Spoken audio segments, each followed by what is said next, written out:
Hello, good afternoon. Good afternoon sa inyong lahat.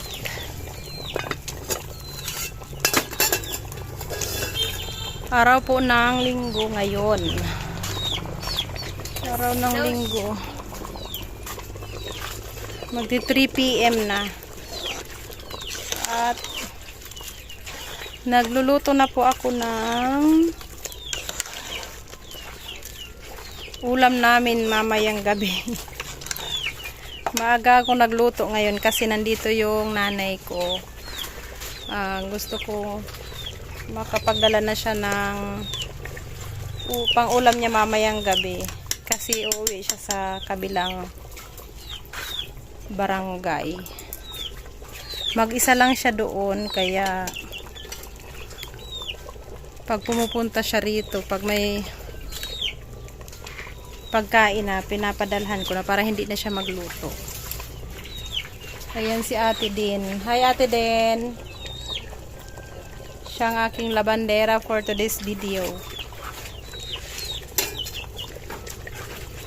Habang wala pang pasok, sila muna ang tagalaba ko. Tinutulungan ko na lang din sila. Ang niluluto ko pala ay gulay na munggo na may sahog na karning baboy. Ayan. Lagyan natin ng dahon ng malunggay para healthy. May mga green. Ayan. Ang linggo kasi pumupunta rito yung nanay ko. Nandito siya pag tuwing linggo. Kaya minsan pag meron ako maluluto, maaga ako naluluto para makapagdala na siya ng makakain niya.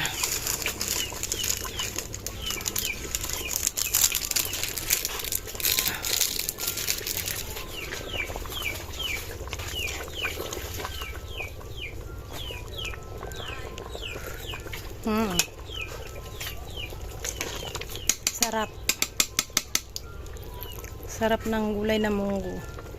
Paborito ito ng mga anak ko. Yun yung gulay na lahat sila kumakain. Lalo na yan si Ate Din, no? Ate Din. Paborito niya yung gulay na munggo. Minsan pinapapak niya yan. Hindi na nagkakanin. Mainit. Tanggalin na natin sa kalan. Ayan na siya.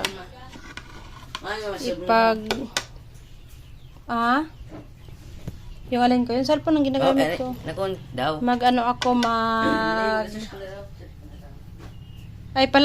Palamigin ko muna konti. Kasi ilagay ko sa container na ganyan. Dapat, malamig na siya konti. Hindi yung mainit na mainit. Ayan, si ate nagtuturo kay Bunso dahil meron siyang homework. May homework siya galing sa teacher niya yung nagtututor sa kanya. Po? Ito, yung mga question, pigka-Tagalog lang. Tapos binabasa ko yung choices. Alam niyo kung sagot. Matalino din yan kahit paano. Ano boy? Talino talaga yan. Sige. Tapusin mo na kasi 4 o'clock yung schedule nyo ng teacher mo, Buboy. Kailangan matapos mo na yan. At ito si Ate Jazz. Busy naman to. Tapos na yung National Learning, NLC. Pero may ginagawa pa siya. Ayan. Kaya ang kalat ng lamesa namin. Para sa ano ito, bebe? Ang ginagawa mo. Para sa ano ba to? May portfolio din kahit ano. Ayan, yun yung ginagawa niya. Hinang ko nga. Ayan. Grade 7 tong anak ko. Wow. Linis na ng sulat Ayan. Wow, may table of contents. Reflection, letter. Ito yung mga ano nyo. Yung module nila. Okay. Tatapusin niya yan kasi sa Tuesday, bukas wala, hindi man Monday. Sa Tuesday nila ito ipapasa. Sige, tapusin mo na yan. Pero, magligpit po mamaya pagkatapos kasi ang kalat po iyo. Ang nanay ko nakatulog na. Kasi yun nga, nantok daw siya. Naghihintay siya ng niluluto kong ulam para makapag-bit-bit na siya ng kanyang makakain para mamayang gabi. Ate Den, bilis na po para matapos yan. Kasi marami niya labahin. Tutulungan niya ni Ate Jade. Kaso si Ate Jade nagtutulong pa kay John Bert. Tinutulungan pa si John Bert sa kanyang homework. Kasi meron ding binibigay na homework yung kanyang teacher, yung nagtututor sa kanya. Okay. Punta muna ako kay Papa. Tulungan ko. Ano naman ako. Sabihan mo si ate na magsaing na ha. Bebe, para mamaya ready na tayo. May ulam na tayo eh.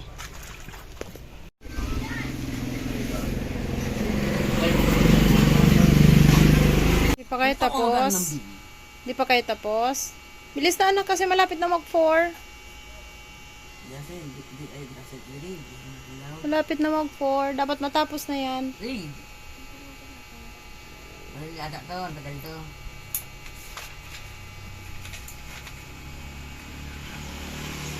Yan si Ate Jade yung tagapagturo sa mga kapatid niya pag tuwing may homework. Ano daw sabi niya? Akala ko hindi na papalaki to. Tapos? Hindi niya kasi makita yung maliliit. Kasi malabo yung... Si John Bert po ay may astigmatism, kaya may salamin yung mata niya. Salamin siya sa mata. Marunong yan pagdating sa gadget. Kibi.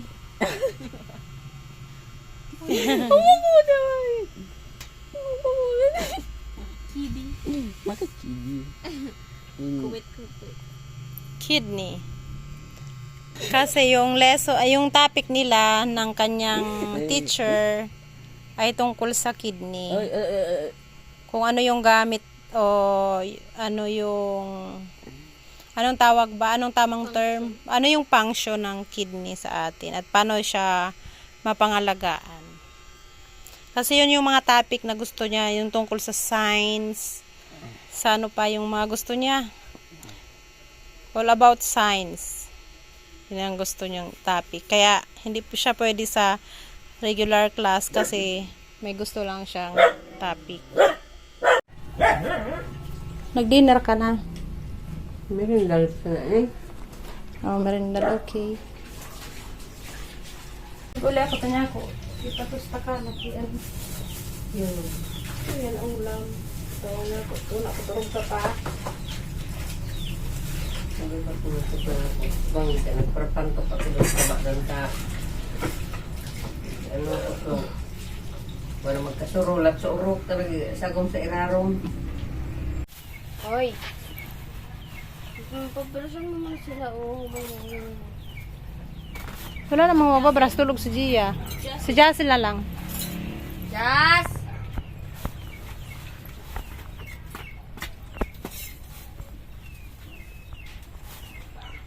Alright, pinapagsaing ko na si ate para maaga kami makakain.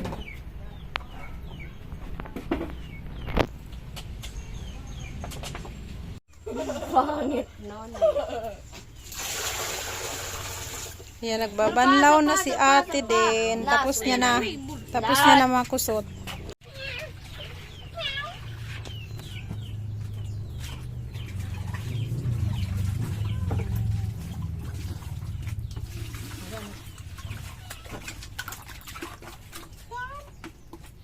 Dahil naman akong kikaon. Ay, magkatutok lang sa inyo.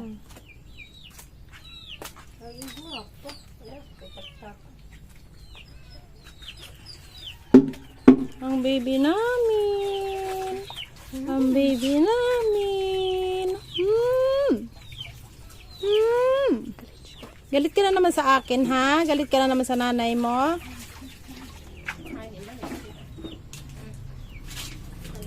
Ngayon, parang na ni Pampipo.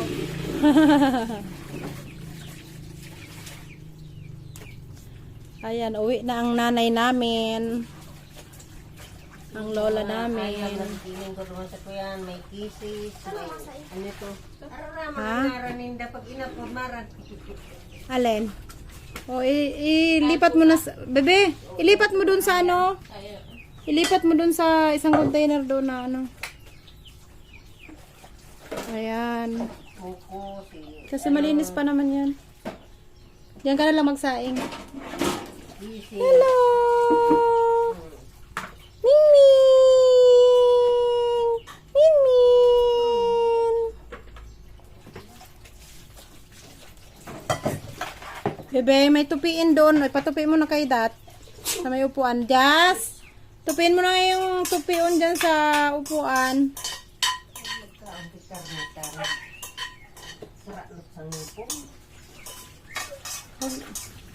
Huwag na lang kumain. Para walang sumabit sa ngipin. Ayan si ate din. Patapos na. Nakusot niya lahat na mag-isa yung labahin namin. Tapos, siya pa rin nagbanlaw. Very good. Ang ate namin. Ate den. Ate den. Very good ang ate namin for today's video. Ayan din si ate Jade. Siya magsasaing. Ayun, tinatawag ako ni sir. Parang kay Karabaka. Yes! Tinatawag ako ng Naman kami sa aga ni pari. Karabaka. Hey! Mimi! Love yan ni ate. Look, look. Look, look. Look, look. Look, look. Wala akong pagkain. Uwi doon. Umuwi ka. Nandun ang pagkain sa kusina. Ha? Ang baby namin. Ang payaba ni mama. Hoy, Cleo. Cleo, saan ka pupunta, Cleo? Oh, babay na sa lola nyo. Uwi na ang lola nyo. Ayun o. Ayun pa yung isa. Baka. Akala niya ano yun siya ni...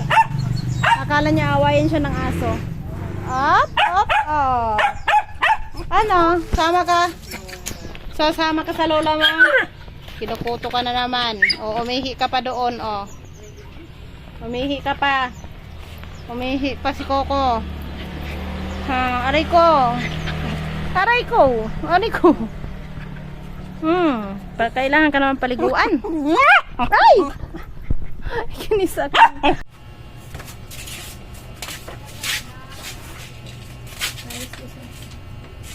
Kasi yung gunting dito.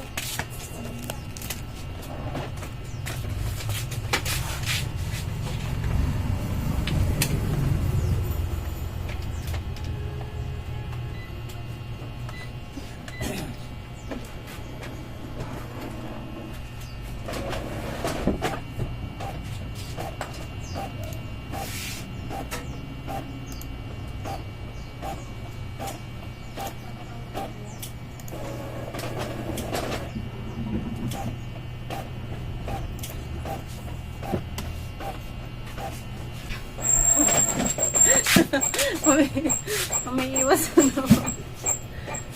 naman sa camera. Umupo ka na. Opo.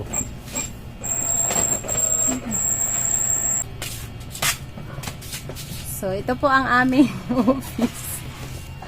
Ang aming workplace. May nagtatago. Ayaw masama sa video. Nasaway ang papa namin. Uli. Sagalat yung pigluto ko. Diyan gid masakay.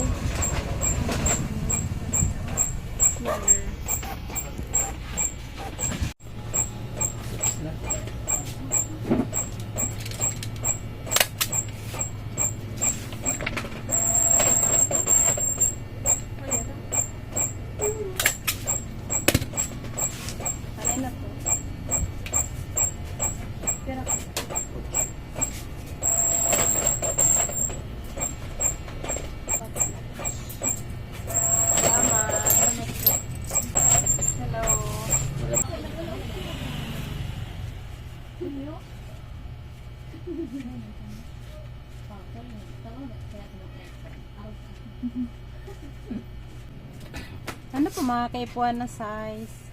1 by 1 po, tas 2 by 2. Perang 2 by 2 po. Dua lang po, kapag na 1 by 1. Apo, minimum set lang.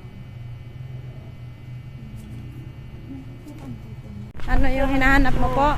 Ano yung hinahanap mo? Kalendar. Calendar. Okay, maghanap tayo ng calendar sa bahay. Ano yan? Para kang galit. Ayan, tapos na si Kuya Janbert sa kanyang teacher, sa kanyang tutor. Halika. Wag mo sara, ang dilim. Ano yung lesson nyo ngayon? Anong lesson? Anong lesson nyo ni teacher? Yung nag-tutor niya, dyan lang, kapitbahay lang namin. Tatlong bahay lang yung pagitan namin sa bahay nila. Ano yung lesson nyo? Ha? Ano yung lesson nyo? Yung topic nyo sa kidney pa rin? Ano kaya sa may basta may assignment na ako. Ano yung nyo lesson? Pinag-aralan nyo kung paano i-care yung kidney? Ha? Pinag-aralan nyo? Ayaw niya nang tinatanong. Okay. May kukunin daw siya. Napakita niya. Okay. Tingnan ko nga. Tingnan natin kung anong topic niyo. Okay. Ipakita mo kay mama.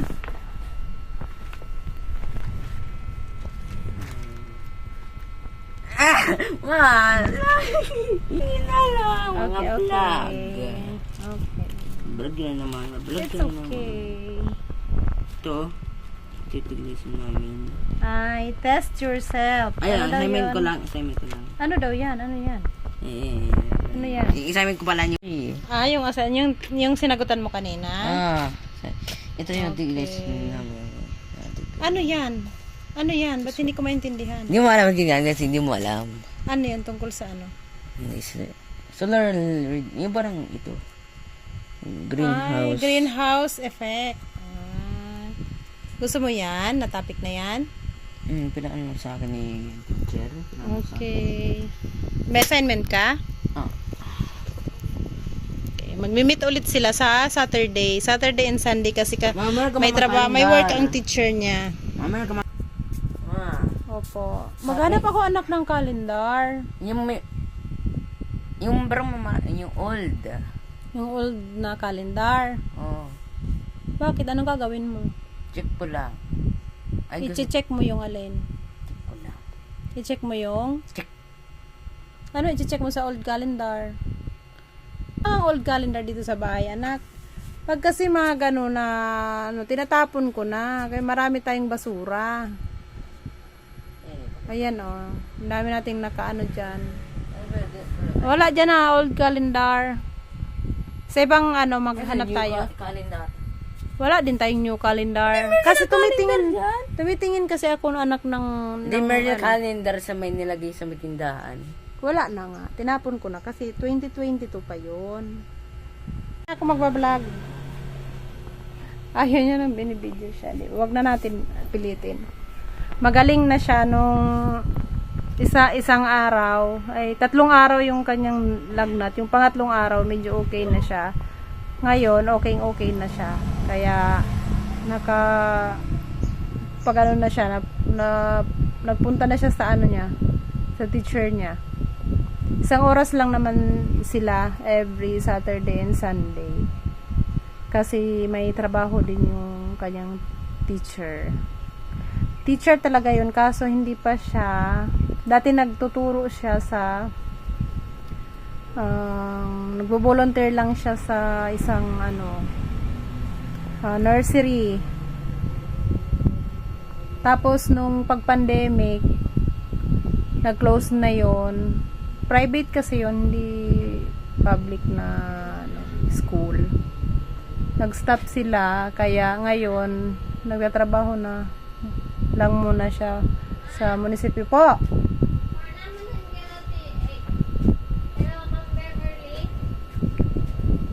Kay ano na lang, hard copy na lang anak. Doon saan? Doon kila Kambal. Pero kung merong copy paper, yun na lang na brand na yun. Ayun, pag wala masyadong gawa sa shop, kasi yung maliit naming shop nandyan lang sa kapitbahay namin, umuwi ako para gawin ko yung mga gawain ko dito sa bahay. So ayan si John Bert, kinukulit ako ng old calendar, pinapaghanap niya ako ng old calendar. Wala kaming calendar dito sa bahay kasi pag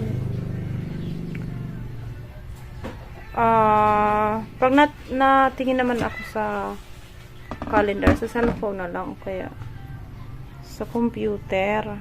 Hindi ako nabili ng calendar, pero kinukulit niya ako. Baka maghanap ako sa ibang bahay, magtanong ako merong old calendar. Kasi hindi niya talaga ako titigilan pag may hinahanap siya. Ewan ko kung anong purpose niya, ba't naghahanap siya ng old calendar. Ganyan siya. Pag may gusto siyang gawin, talagang hindi niya makakalimutan. Ayan si Ate Jade.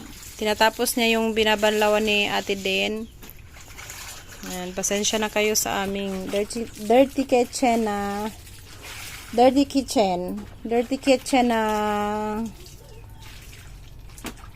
butas-butas. Ngayon okay lang kasi walang tag-init, kaya walang tulo. Yung tulo naman na yan pag pag maulan. Pag naulan lang yung tulo. Ayan, nakapagsaing na kami. Ayan, daming kanin. Rice is life talaga sa mga Pilipino. So, ayun po mga kaibigan. Nakapagluto na kami para sa dinner namin, tsaka ayun, kakain na lang kami. Ang oras po ay magsi-6 na, gabi na. Nakauwi na yung nanay ko, sumakay na siya ng tricycle pa uwi. So umuwi siya na meron na siyang dalang makakain. Ayaw niya kasi dito sa bayan kasi maingay, kasi yung mga matatanda na, lalo yan yung mama ko, yung nanay ko, ayaw niya talaga ng maingay. Pag natutulog siya, ayaw niya naiingayan siya, kasi kapag nagising siya na hindi pa siguro sapat yung tulog niya, sumasama yung pakiramdam niya. Gusto niya pag natulog siya diretso, hindi yung paputol-putol. Tapos yun nga, meron din siyang bahay doon sa kabilang barangay, yung bahay namin dati noon. Ayun talaga iwanan, kaya okay lang sa kanya mag-isa. Kaya ang ginagawa namin, minsan pinupuntahan namin, tapos minsan naman siya yung pumupunta rito sa amin. Kasi ako lang yung anak niya dito sa malapit. May dalawa akong kapatid na sa malayo, kaya ako lang yung mapupuntahan niya. Sketchpad. Ang drawing. Siyempre mag-drawing. Sige, nahingi ka doon kay Papa. Hilig kasi nila mag-drawing. Itong mga anak ko, mga mahilig sila mag-drawing. Kaya ako man lang? Mahilig lang, pero hindi magaling. Magaling naman kayo mag-drawing. Magaling sila mag-drawing. Nagbuhat na ng ng upuan. Umingi ka doon kay Papa mo kung bibili ka. Gusto niya. Nung isang araw pa yan, napapabili sa akin ng sketchpad. Kaso sabi ko, wag na muna kasi meron akong mga bayarin. Yung bill, tsaka yung tubig namin, yung bill sa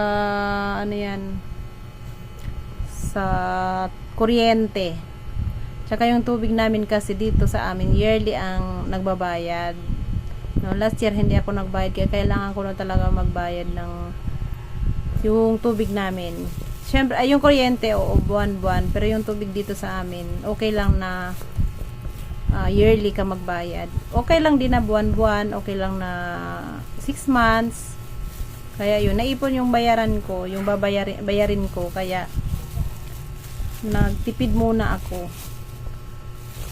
Tipid muna. Sabi ko sa susunod na. Tapos nagbayad din ako ng upa ng bahay namin.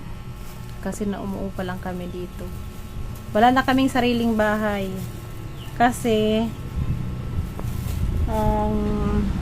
nung nagkasakit yung nanay namin, lumipat kami dito sa bayan. Naiwan namin yung bahay namin doon sa kabilang barangay. Hanggang nasira siya. Tapos dito na kami nagstay kasi nga nag-aaral yung mga anak ko. Kaya yun, wala na kaming sariling bahay. Naano kasi siya ng bagyo, na nasira ng bagyo. So hindi na namin napaayos. Dito sa bahay na ito na tinitirhan namin, 10 years na kaming nakatira dito. Ngayong taong ito, 10 years na kami. Kaya medyo matagal-tagal na. Pag umuwi naman kami din doon sa kabilang barangay, malayo sa school. Kaya inaalala ko rin yung mga anak ko. Tapos pag malayo kami, doon kami nakatira. Lagi sila nagbabiyahe. Kung minsan motor yung sinasakyan o kaya tricycle. Yung kalsada doon, pababa, taas, palusong, tapos taas. Kaya prone sa accident. Kaya yun din yung iniiwasan ko. Kaya okay lang din na mag-upa kami dito sa bayan. At least siguro mas nakakatipid na kami kasi hindi na kami araw-araw na mamasahe. Yung mga estudyante ko hindi na mamasahe. Kung iipunin yung pamasahe namin sa isang buwan, mas malaki pa sa iuupa sa bahay. Tapos nandito rin yung hanap buhay namin, yung maliit naming shop. Kaya mas gusto namin dito sa bayan. Okay na yung magkain na tayo. Tapos gusto ko maaga kasi Monday bukas, gusto ko maaga kami gumising para makapagsimula agad. Bebe, mauna na ako kumain. Maliwanag pa naman, pero mag 6 o'clock na. Bakit po? Nakabili ka? Pero yung malaki na lang bili ko, yung mas malaki dito. Magkano? 50. Binigyan ka ni Papa? Sabi ako, bawal. Di bumili ka kung meron doon. Kuha ka doon. Hoy, kakain na ako mga aki. Ayun, nakabili na siya ng sketch pad. Ayun.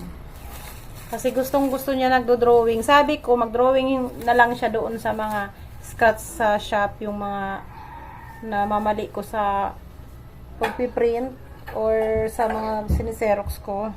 Kaso ayaw niya, mas gusto niya yung sketch pads. Maganda nga naman yung sketch pad. Kakain na ako kasi gusto ko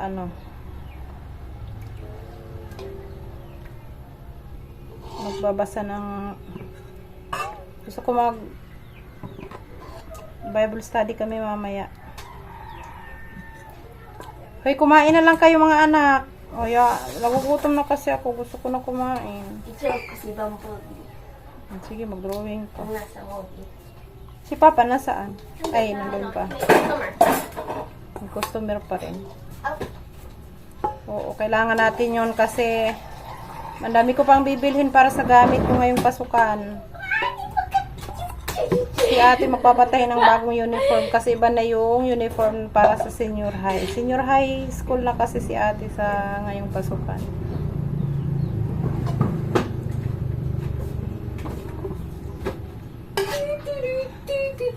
Hindi na ako mag-rice. Magulo itong isa kong anak. Hindi na ako mag-rice.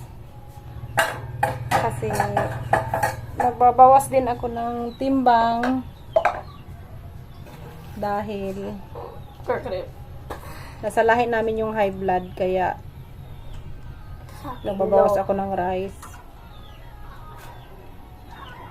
So yun lang po ang mga ganap ngayong araw. Salamat sa viewers ko na mga 10 yata yung viewers ko. 10. Yung viewers ko nasa 20 plus lang. Thank you.